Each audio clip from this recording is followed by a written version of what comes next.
Bismillah, elhamdülillahi rabbil alemin, ve salatu ve selamu ala eşrefil enbiya vel murselin, seyyidina Muhammedin ve ala alihi ve sahbihi ecma'in. Rabbi şrah li sadri ve yessir li emri ve ahlul ugdeten min lisani yefkahu kavli. Rabbi yessir ve la tuessir, Rabbi temmil hayr, Rabbi zidni ilmen ve fehmen ve imanen. Amma ba'd. Esselamu aleyküm ve rahmetullahi ve berekatuhu.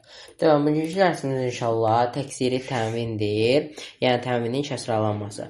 Əgər söz hər hansı bir təminlə bitsə, fətə təmin, kəsrə təmin, yaxud da dammə təmin bitsə, ondan sonra gələn söz də sukunla başlasa, təminin heç bir qaydası baş vermir. Nə izhar, nə idğam, nə iqləb, nə də ixfə. Çünki bu qaydada təmindən sonra hərəkəli hərf gəlir. Burada isə təmindən sonra həmzə tuvvasıl gəlir. Həmzə tuvvasıldan sonra isə ya sukunlu, ya da şəddəli hərf gəlir. Təminli sözün sonu da sukunlu nundur. Ərəb dilində iki sukun qarşılaşması mümkün deyildir. Ona görə də hansı təmin olursa olsun fərqi yoxdur. Ondan sonra həmzə tuvvasıl gələrsə, təminə kəsra əlavə olunacaq. Gördüyünüz kimi burada həmzə tuvvasıl görsənməsə də, gördüyünüz kimi burada həmin ayətdə həmzə tuvvasıl var, gördüyünüz kimi.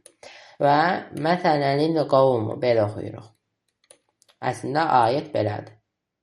Məsələn qavmu belə, məsələn əl-qavmu belədir, amma biz məsələn qavmu belə oxuyuruq. Bugünkü dərsimiz bu qədər və axirə davranən elhamdülillahi rabbil alemin.